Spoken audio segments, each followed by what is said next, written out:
ठीक है, तो ये तो हमें पता चल गया कि हमें लेटर के फॉर्म में जीन को रिप्रेजेंट करेंगे। तो अब बात आती है अभी कौन से लेटर यूज़ करेंगे, कैसे लेटर हम यूज करेंगे।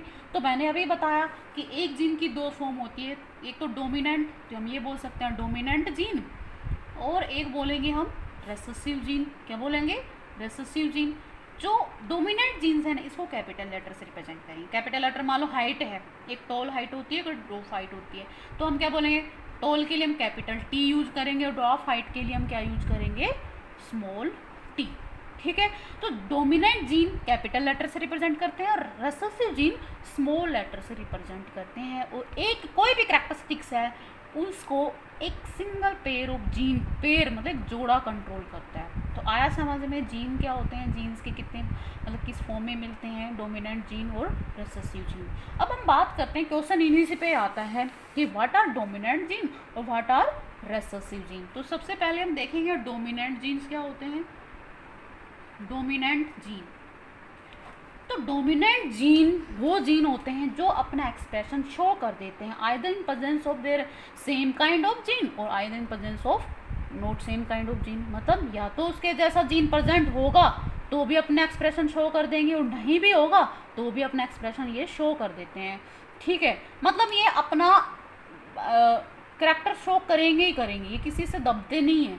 जैसे हम आगे एक हाइट का एग्जांपल लेकर बताते हैं तुम्हें डोमिनेंट जीन के बारे में। मान लो एक दो बच्चे हैं आपके पास, जिसकी हाइट टॉल है, एक थोड़ा सा हाइट ड्वार्फ हाइट है। ठीक है, छोटा एक हाइट में, तो एक लंबा है।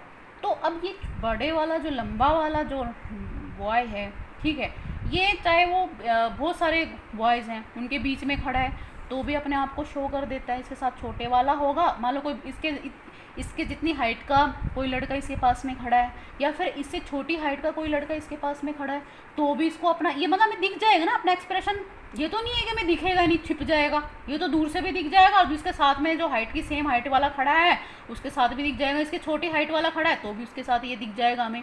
मान लो यदि ये जो छोटा हाइट का जो हम ले रहे हैं, छोटी हाइट का जो बच्चा है या लड़का है, यो किसी बड़े हाइट के साथ वाले लड़के के साथ बॉय के साथ खड़ा होता है तो देखना वो हमें दिखाई नहीं देता। मान लो उसके साथ में आगे और बड़े खड़े हो जाते हैं बच्चे तो हमें वो तो छिप जाएगा, अपना एक्सप्रेशन ही नहीं शो कर पाता। तो सेम जीन की कंडीशन में होता है कि जो डोमिनेंट जीन होता है ना वो अपना expression either in the same gene, यदि दोनों सेम होंगे कैपिटल टी टी डोमिनेंट होंगे तो भी अपना एक्सप्रेशन शो कर देता है, और either in not same gene मतलब उसके जैसा जीन नहीं है, मान लो एक कैपिटल और एक स्मॉल और रेसेसिव है तो भी एक्सप्रेशन अपना शो कर देगा। ऐसे जीन आएंगे तो भी हमें उसे टॉल ही बोलेंगे, ऐसे जीन आएंगे तो भी हमें उसे क्या बोलेंगे?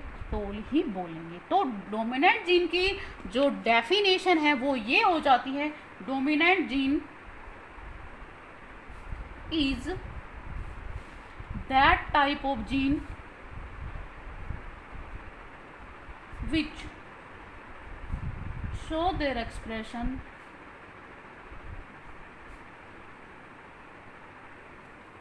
either in presence of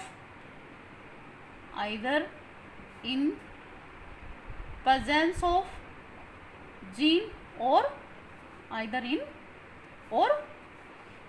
in absence of same kind of gene। मतलब इससे कोई फ़र्क नहीं पड़ता कि इसके जैसा उसके साथ में है या फिर उसके जैसा साथ में नहीं है, कोई डिफरेंट है तो भी अपना एक्सप्रेशन ये शो करेगा। इसे क्या बोलेंगे हम? Dominant gene. अब बात करते हैं रेसेसिव जीन। क्या बात करते हैं? Recessive gene. What are recessive gene? बहुत इंपॉर्टेंट क्वेश्चन है ये, जितना भी मैंने पढ़ा दिया सब कुछ पूछा जाता है। यदि किसी बच्चे के ये समझ में आ गया ना तो चैप्टर पूरा समझ में आ जाएगा, और किसी के ये नहीं समझ में आया तो चैप्टर समझ से बाहर है।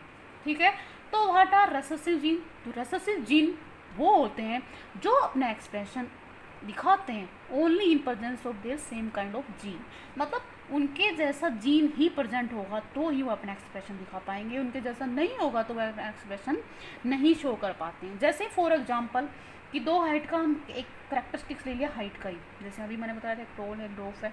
ठीक है, टॉल वाला है और टॉल के लिए हम कैपिटल लेटर यूज़ करेंगे, डोमिनेंट जीन हो गया ये, और ड्वार्फ के लिए हम रेसेसिव जीन यूज़ करेंगे जिसमें स्मॉल टी यूज़ करेंगे। अब देखो ये जो स्मॉल वाला जो है वो सेम आएगा, इसके जैसा आएगा तो ही अपना एक्सप्रेशन शो होगा। दोनों स्मॉल स्मॉल आएंगे, कैपिटल स्मॉल लेटर आएंगे तो ही अपना एक्सप्रेशन शो कर पाता है। यदि इस स्मॉल के साथ कैपिटल टी आ जाएगा ना, डोमिनेंट जी आ जाएगा, तो ये अपना एक्सप्रेशन नहीं दिखा पाएगा। तब इसे हम टॉल ही बोलेंगे, ड्रॉफ नहीं बोलेंगे। ड्रॉफ किस में बोलेंगे? जब ये दोनों सेम आएंगे। समझ आया? मेरे कहने का मतलब ये है कि मान लो एक बहुत लंबी हाइट का बच्चा है और एक छोटी हाइट का बच्चा है, दोनों साथ में खड़े हैं और इनके साथ में आमने सामने और छोटे बड़े बच्चे आ जाते हैं, तो टॉल तो दिख जाएगा बट ये स्मॉल वाला नहीं दिखेगा। स्मॉल वाला कब दिखेगा? जब इसकी जैसी हाइट का कोई छोटा आएगा तो अपना एक्सप्रेशन ये दिखा पाएगा। इसी को हम क्या बोलते हैं? Recessive gene. रेसेसिव जीन की यदि डेफिनेशन हम करें तो क्या हो जाएगी? Recessive genes are those genes which show their expression only in presence of their same kind of gene, same kind, या फिर ये कह सकते हैं in presence of identical genes is called recessive gene, is called recessive gene। इसे क्या बोलते हैं? हम रेसेसिव जीन बोलते हैं। इसको स्मॉल लेटर से रिप्रेजेंट करते हैं। किसे रिप्रेजेंट करेंगे? दोनों ही स्मॉल लेटर से रिप्रेजेंट करेंगे। बट डोमिनेंट जीन में हम ये यूज कर सकते हैं, यदि ऐसा एक्सप्रेशन आता है, ऐसा कोई अरेंजमेंट आती है जीन की, तो भी हम इसे क्या बोलेंगे? भी डोमिनेंट है।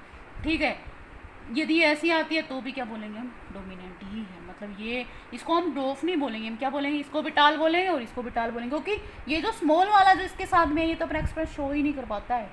ठीक है, कौन सा इसका एक्सप्रेशन कौन दबा देता है? डोमिनेंट वाला जीन, इसके साथ वाला जीन इसको दबा देता है, तो हम उसे क्या बोलेंगे? ओनली टॉल ही बोलेंगे। तो ये था डोमिनेंट जीन और रेसेसिव जीन। नेक्स्ट जो टॉपिक है हमारा